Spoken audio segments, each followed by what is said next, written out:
Hey guys, welcome back to my channel. So in today's video, I'm going to be continuing on with the same theme I've been talking about, and that is the adult film industry. I want to talk about what made me want to join the adult film industry. So let's get right into this.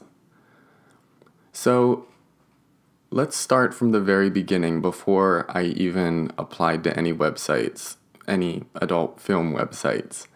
So I started webcamming while I was in college, and the main reason I started webcamming was because I wasn't having any luck with any of the other jobs that I was working.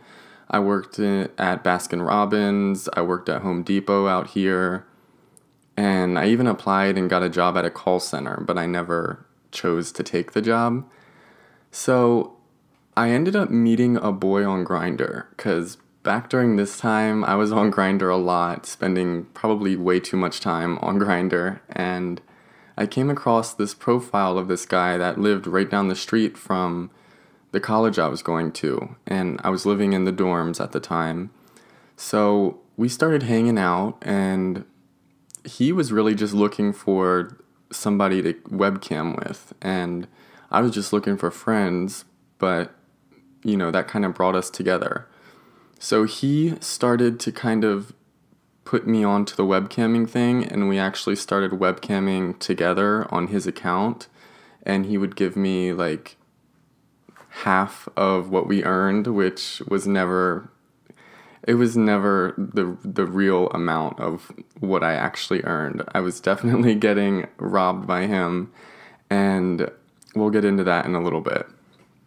But he really taught me all the ins and outs of the website and how to work it. It's pretty complicated if you're new and you've never done it before.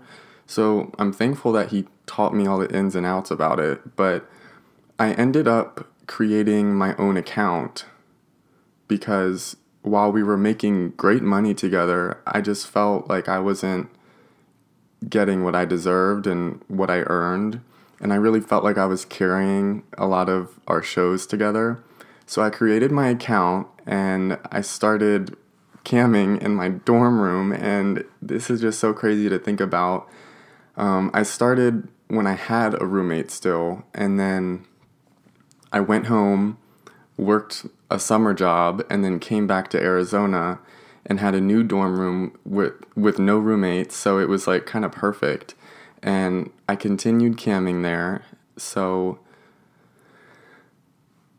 I started to make really good money, and I wasn't, complaining about not being able to afford things. I was looking forward and seeing, where this would take me and what kind of potential webcamming had in my future. So I was still in contact with the boy who put me on to the webcamming site at this time, and I had only finished my first semester of my sophomore year of college, and I basically didn't have the motivation to keep going into school, and I also didn't have enough money to continue paying, and I was really just getting scared of the student loans and all of the debt that I was going to be in, so I wanted to kind of step away for a little bit and see if I could make it on my own and then possibly come back to college. So I started to make really good money, and I was able to afford rent with this boy, so I moved into his spare bedroom in an apartment. It was still really close to my campus, like right down the street. So I continued going to classes, and then my first semester of my sophomore year ended, and I decided to not return for the second semester, which I still kick myself in the foot for doing. But everything happens for a reason, so I'm not going to backtrack too much. Let me get some Red Bull real quick.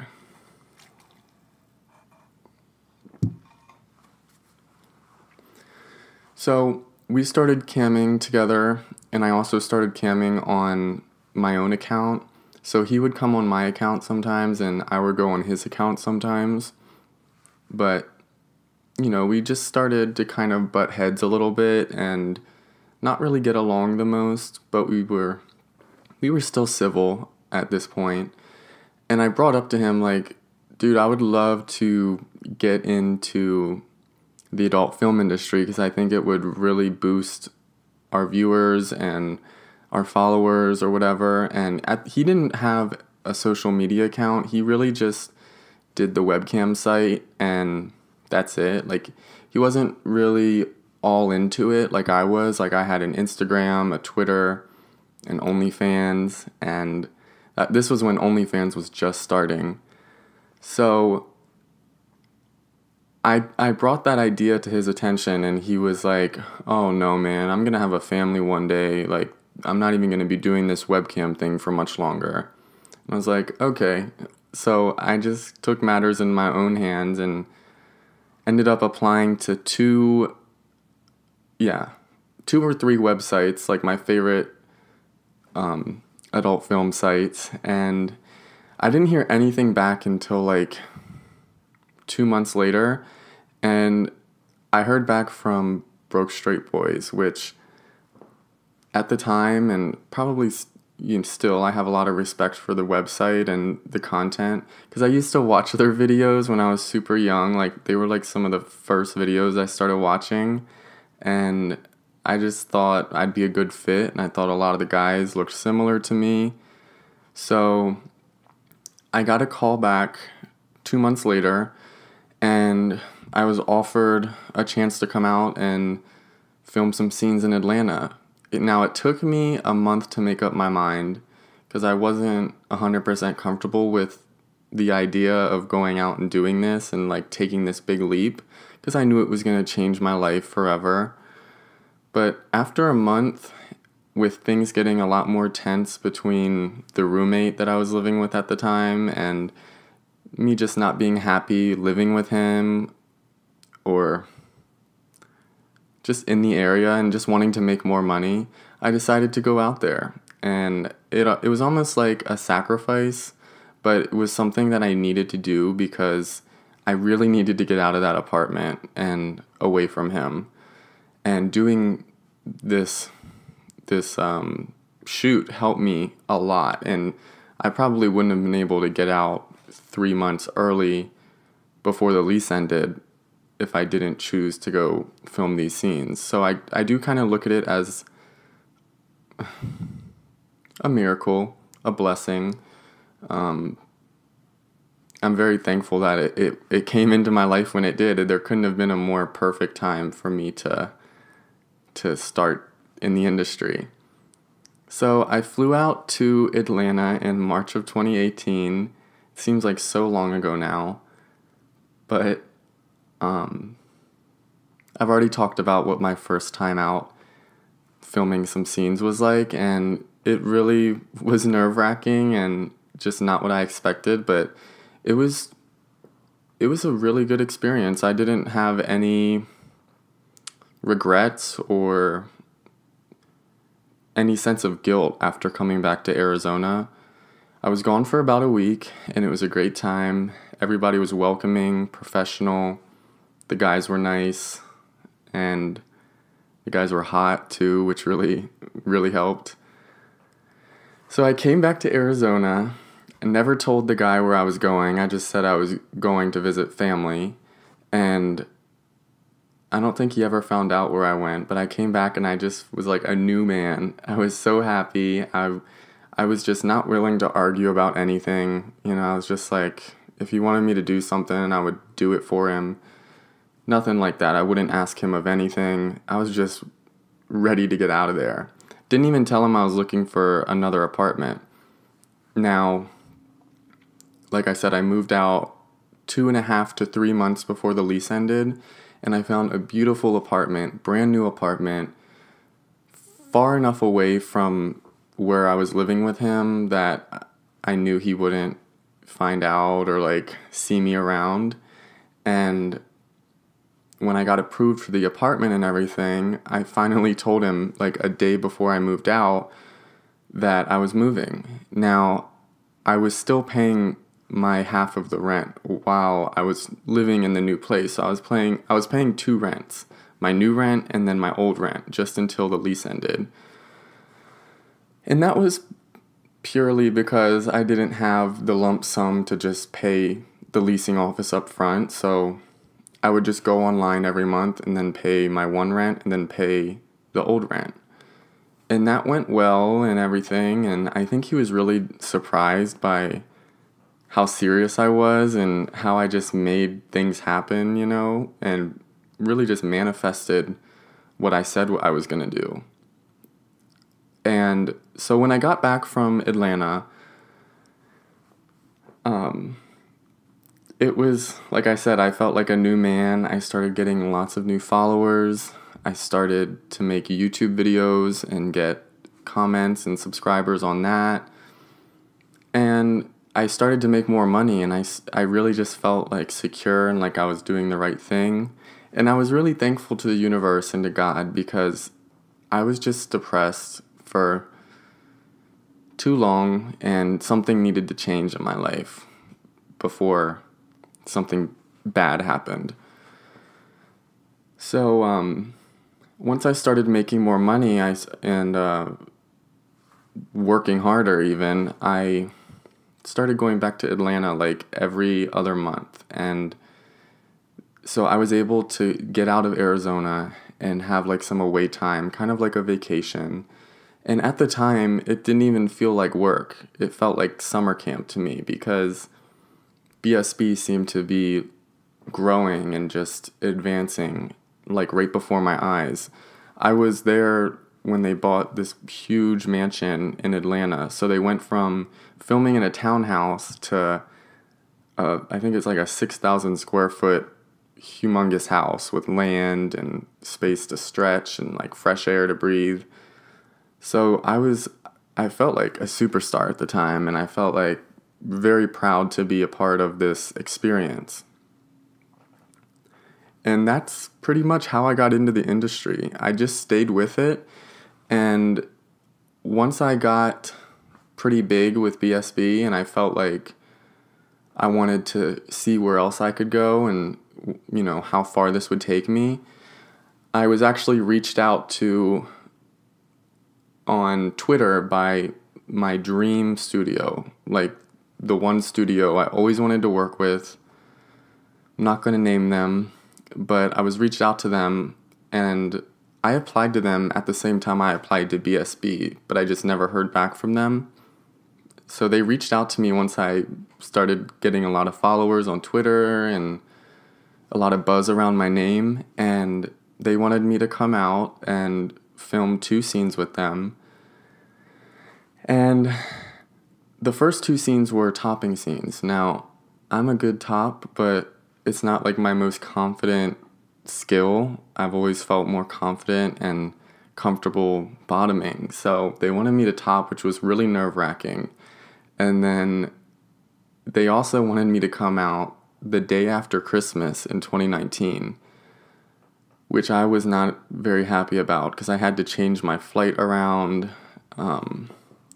I kind of knew about this last minute, and I really just wanted to spend time with my family, and I hadn't seen them for so long. But, I know that you have to sacrifice for the greater good sometimes. So I ended up going out there, and also at this time, when I went in there, I wasn't going out to BSB as often as I was prior to this. So I was also motivated by that, and I felt like, maybe BSB was done with me or whatever.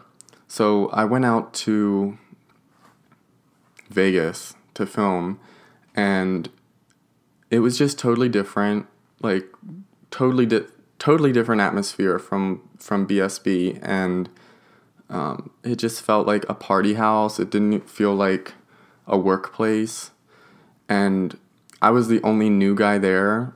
There was like tons of other guys. There would be guys that would come over at night and just like hang out and drink and party and stuff, and some of them didn't even introduce themselves or like try to make me feel included or anything like that. And I'm a social person. Like, I'm not going to sit there and just sit in the corner and mope and be quiet and everything. So I was trying to make conversation with some of these guys, and it was almost like the mean girl mentality, like they didn't want me in their clique or whatever. But that wasn't all the guys. You know, a lot of them were nice, but some of them were catty. So I just really didn't have a pleasant experience at this dream studio that I went out to, and it made me kind of disappointed with the industry and turned off of it. So I kind of just gave it some time and just continued webcamming and doing my OnlyFans and stuff like that. So I actually did really good at this studio and they liked me a lot, but I made much less money than I was making at BSB, and they only, you know, it was very irregular. I didn't know when they were going to bring me back, and I just didn't like the way things were run there. It just felt very unprofessional. Like, I'm used to waking up early, especially if I'm there to work. So I would be up at like 8 or earlier. No, I'd be ready by 8. I'd wake up at 6 and then be like ready, you know, with breakfast and everything, like just ready to go by 8, and nobody would wake up until like 12 or 1. So I'd just be sitting there playing on my phone for hours because I can't sleep that long. And I just didn't like it. I didn't like the way the scenes were filmed. They used models to film, which seemed really weird and awkward to me and just made me uncomfortable. I'd rather it be like actual photographers and producers, directors, whatever. So that was another thing that made me uncomfortable. So I took a break after this. So after this, they wanted me to come back out and film 2 bottoming scenes. And this was right on the height of COVID and when it was first starting. I was nervous. I didn't want to get stranded because they were closing airports at the time. So I didn't want to fly to Vegas and get stranded there, you know, and have to ride a bus back here or something. So I declined that, and they weren't willing to pay me anymore. They were going to pay me the same exact amount when I'm not a new model. Like, I'm seasoned, I have a following. It just seemed like they were lowballing me. So it left a bad taste in my mouth. I also didn't have a great experience last time I went there. So I took a break for like the rest of the year in 2020, and then I ended up going back to BSB of all places in 2021, this year, January actually, and things changed a lot. You know, like I said in my past video, the adult film industry has really kind of fallen to the background, I would say, especially when it comes to sites like OnlyFans and free sites like The Hub. I think a lot of people are just not willing to pay for adult content anymore, so BSB wasn't filming in Atlanta anymore. They were filming in Florida at this time, so I wasn't working with the same producers, employees, and it was kind of like a new experience when I went there. I was really excited to go though because I hadn't been to Florida since I was a young little boy, and I just always loved going to Florida. It just seemed like a magical, colorful place to me. So I got there and it seemed really bright and colorful, just like I remembered, but it was a different experience. I'll just leave it at that. It didn't feel like summer camp anymore. It felt like a gig. It kind of just felt like a gig, I would say, which that's fine. But, you know, things change. That's one thing you can count on is change. And it's another thing I've learned being in this industry. So I also wanted to say I might possibly, in like the tiniest percent, be willing to film more adult film content for a studio in the future. I'm just saying, there are no promises, nothing, but for the right offer, I would do it. And I don't know, I think I just I want to keep my options open.